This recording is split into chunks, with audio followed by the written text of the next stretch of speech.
Cain visits the barracks where he runs into Vice Captain Gazzard. He explains that he was told he could lead his monster materials there, so Gazzard takes him to a warehouse where he can leave the materials. However, Cain says the ruin isn't big enough and Desired thinks he must have something big like the red dragon at his mansion. But Cain says it's nothing as impressive, saying it's just an earth dragon. But Gazzard is just as shocked, saying that it would take a whole party of rank adventurers just to take one out. They head out into the courtyard and Cain takes out all the monsters from his item box. Gazzard can't believe how many monsters there are, but these are really just as rank monsters, and he secretly still has S-rank monsters in his box after the gods just gave him too much power. Gazzard wonders if Cain is a hero or a disciple of the gods, but Cain just says he's an ordinary boy, and Desire decides not to ask too many questions. He tells Cain it will take a while to appraise all the monsters, and Cain says he can come back whenever they're ready. As he goes to leave, Gazzard stops him, asking him to help train the knights, and says that he wants to show him off to his captain. Gazzard introduces Cain to the knights as the hero who defeated 30 orcs to save the princess. Cain wonders where the captain is, and Dick Art says the captain will probably arrive as soon as the mock battles begin. Cain imagines the captain as a scary monster, but Gazzard tells him not to worry. He decides to start the moth battle, but one of the knights speaks out, feeling bad because Cain is just a child, so Gazzard tells the knight to go first. The knight gives Cain the first move for free, telling him to show him what he can do. Cain uses his boost spell, dashing at him and instantly disarming the knight. The knight immediately admits defeat, and Cain thinks he overdid it. He tries to end things, but Gazzard grabs onto him, telling him to take on all the knights at once, but a fight is stopped as the captain Tefana jumps onto the scene. She wonders why our knights are picking on a child, hugging Cain and telling him that everything is going to be okay, thinking he is just a lost child who wandered in. She demands an explanation from Vizard, and he explains that Cain is actually the hero who defeated 30 orcs. Hearing this, Tefana's expression immediately changes as she becomes excited to meet him, and she challenges into a duel. Gazzard tells her to introduce herself first, but she says they will get to know each other with their swords. The knights think that even Cain doesn't stand a chance because Tefana has the title of Master Swordsman. They prepare to fight, but Cain says he only has a wooden sword, but Tefana attacks him anyway. She uses her boost skill, charging at Cain, and the two exchange blows. The knights are shocked to see Cain keeping up with the captain. The two see neatly mashed, but Cain boosts his speed even more, getting melee and the captain and winning the duel. Tefana becomes emotional with the result and immediately decides that she will marry him. Everyone is shocked, and Cain says it's too soon since he is only 10 years old and he doesn't even know anything about her. So Tefana introduces herself. Besides being the captain of the Royal Knights, she's an honorary viscount and daughter of the Duke from the Northern Forest. She tells him not to worry about age since she is an elf who will live at least 300 years.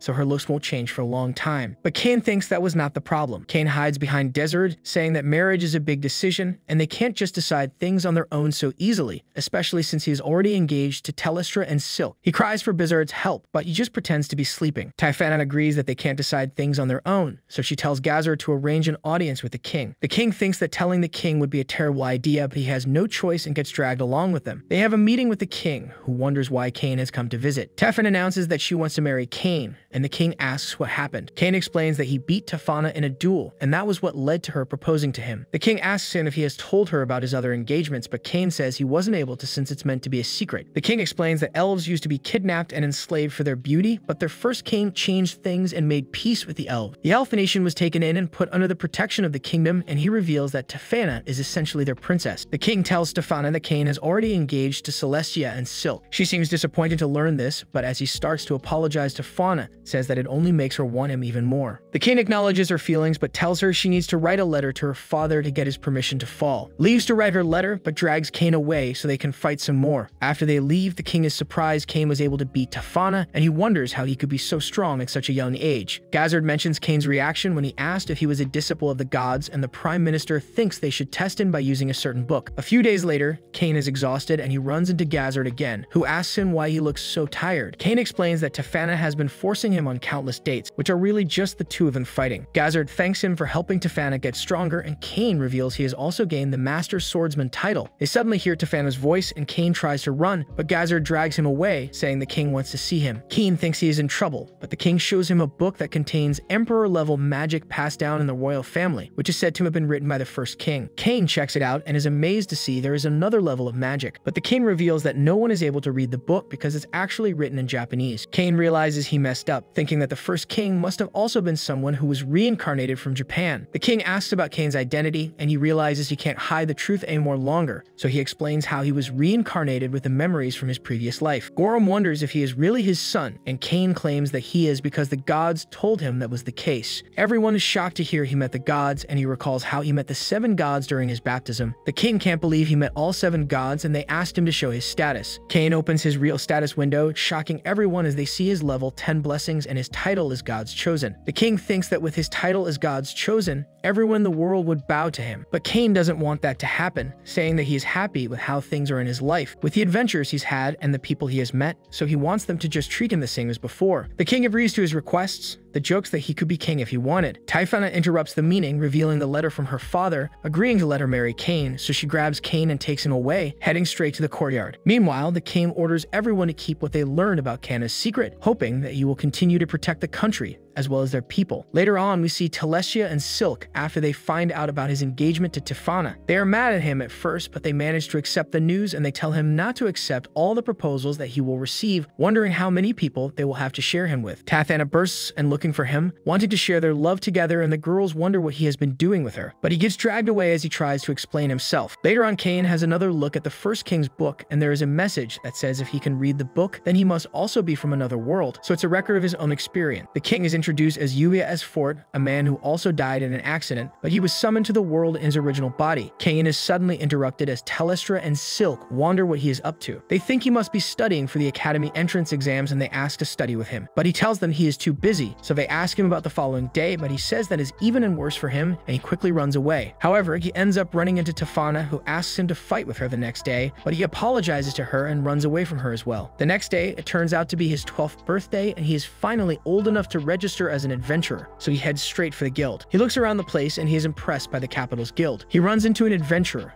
who could tell it's his first time, so he reminds him to stay safe because he only has one life. As he walks off, Kane gets a feeling he has seen him before. He goes up to the counter and the clerk introduces herself as Tia. Kane asks to register as an adventurer, and she tells him to fill out a form. As he fills it out, he wonders if he should mention he is a baron, but he decides to leave it out, thinking it should make a difference. After filling it out, Tia tells him to put a drop of his blood on the crystal so that he can register for his guild card. It absorbs it and processes a card. She hands it over and tells him that he's to start at J rank. He recalls that his instructors, Millie and Nina, were D rank and wonders how they are faring. Tina formally informs him that she is free at any time to answer any question he has. The formality makes them both a little shy, so they decide to drop it and become friendly. Some bottom-gi, low-value men feel a little too comfortable and begin to inappropriately call Tina to spend some time with them. The leader tries to bully Kane when he throws a kick like a ballerina, but he easily dodges, causing him to fall to the floor. His comrades take it as disrespect and decide to discipline Kane, so they rush him, which he swiftly dodges again, causing them to run into each other. The leader of the party prepares to draw his sword, but Kane halts him before he gives his reason. Claude intervenes, berating them for picking on a little kid. The troublemakers fall in line when they realize that it's a member from Ice Flame. The leader of the party knows he's outmatched and stands down, but advises Kane to remember their faces as they excuse themselves. Tina thanks Claude for his help in a fandral voice as she claps her hands together. Kane also thanks him for the help. The hero downplays his assistance when he states that he did it more to teach the guy a lesson. Claude quickly changes the topic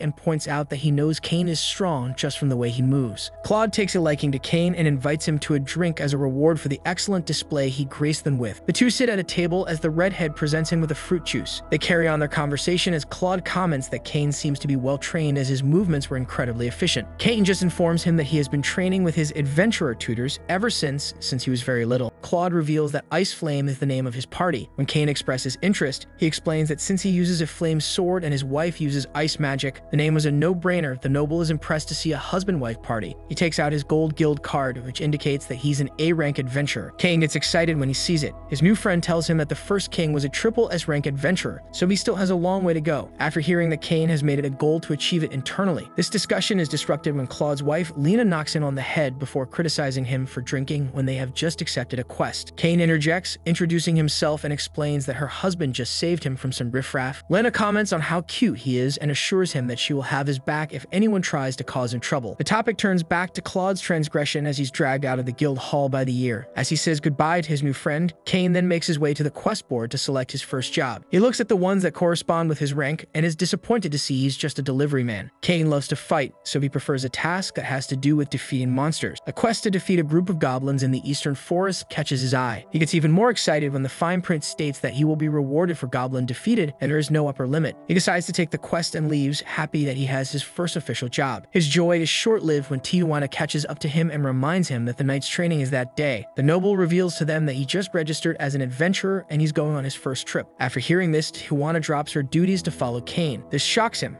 but she has the authority to do that as she has put Dayam in charge of overseeing training. Kane pleads for the vice captain's help as he's dragged away by the captain. Shortly after, the two find themselves in the forest looking to complete the quest. Kane can't complain as Tijuana invited herself. As she drags him around, the noble uses his search skill and locates the goblin straight ahead of them. She lets go of him and dashes forward. Soon they arrive at the area to find that a carriage has been attacked. A group of goblins huddle around their victim. The duo gets serious and jets over to him. Kane immediately hits the injured human with a heal spell. The captain notes that the goblins are high-ranked but swiftly takes them out while more emerge from the bushes. Kane continues the support when he hits the captain with a bust spell, further allowing her to deal with the horde of goblins. She takes care of them and even defeats the goblin general with ease. Before she can fully celebrate, some green lizards pop out of the woodwork. Kane pleads with Tijuana to evacuate the man so he can deal with the new enemies. As soon as they move, he blinds the monster with a light ball spell before hitting them with an ice spell protruding over the tree line. Later on, his old tutors Millie and Nina arrive at the scene ready to take care of the green lizards after accepting the quest. What they need instead is a giant hole left by their student, and just heads back home. That evening, Kane returns to the guild hall to report that he defeated a number of green lizards and wants to know if he will still be compensated even if he didn't accept the quest. Tina is more shocked that he took down one, as the extermination of a single green lizard is a D-rank quest and C-rank if it's a group of them. Kane reveals that he defeated 30. The receptionist can't believe her ears and quickly makes her way to the back room to alert the chief that an incredible boy claims to have defeated 30 green lizards. The guy gets irritated hearing this cap and orders her to call him in. He introduces himself as Cedric and informs Kane that you'll be handling his case since the guild master is attending to other matters. He jumps straight in with his bias, asking Kane where he got the monster from, since he believes a rookie G-rank can't perform such a feat. Reese makes the point that he can't accuse him of cheating without evidence, but Kane doubles down that he defeated them normally. Cedric reveals that he has already looked at the registry and sees that Kane is just a commoner. He calls the latter peasant who's trying to swindle the guild, but Kane protests. Cedric is certain of his conclusion and decides to revoke his guild card as punishment. The receptionist just calls him out, stating that it's an abuse of authority. He turns his anger on her as he tells her to shut up, commenting that cheating will never be tolerated. Cedric has finalized his decision and orders Kane to leave. The kid is devastated because he only just became an adventurer and living his dream. The guild master comes into the room to find out what the fuss is all about as their noise is interrupting his conversation. Cedric explains that Kane will confess to his cheating, so he decides to join them to figure out the situation. Cedric finds it difficult to believe that a kid of his age exterminated 30 green lizards on his first day as an adventurer. To him, it is obvious that it's a scam. The guild master knuckles and tells his subordinates that a child can perform such a feat. He begins by calling the knight captain. She hugs Kane as she calls him her husband. Tina and Cedric are shocked to hear this, but this only confirms the guild master's suspicions. Tijuana explains that she came to discuss countermeasures to deal with the goblins and green lizards with the guild leader. The guild master refers to Kane with his baron title, which makes Cedric lay a brick in his pants. He also reveals that he's the famous hero that saved the princess and Miss Silk. Kane left his title so that he would just be treated like a normal person. The brick only becomes heavier in his pants when the guild master adds that the noble is the son of Garm. Kane gets shocked when he finds out that the guild master is Tijuana's brother. Cedric revels on the floor, apologizing for his transgression. Kane swiftly forgives him when he finds out that insulting a noble is punishable by death, but he warns him not to make unfounded assumptions in the future. With the defeat of the 30 green lizards, guild master decides to raise into a rank, but he must apprehend some unbandits soon as part of the promotion. When Cedric and Tina leave the room, the guild master formally apologizes to Kane for his subordinate rude behavior. He ends on a family matter as he hopes that their future union is one of happiness. Kane is just happy that his brother-in-law is very understanding. All the while the gods watch on from their realm as one of them wonders if it was a little too much to give him level 10 protection. Sigurd comments that he will even need to get stronger because Aaron's seal will soon be broken. This shocks the other gods because his return will put the world in danger. This threat has been sealed away for 300 years. Xenom has someone in the world who would make a fine master for Kane. Kane is oblivious to life-changing events as he enjoys his gold card. Later, the other two find out about his date with Tijuana and make him apologize, bringing the episode to an end.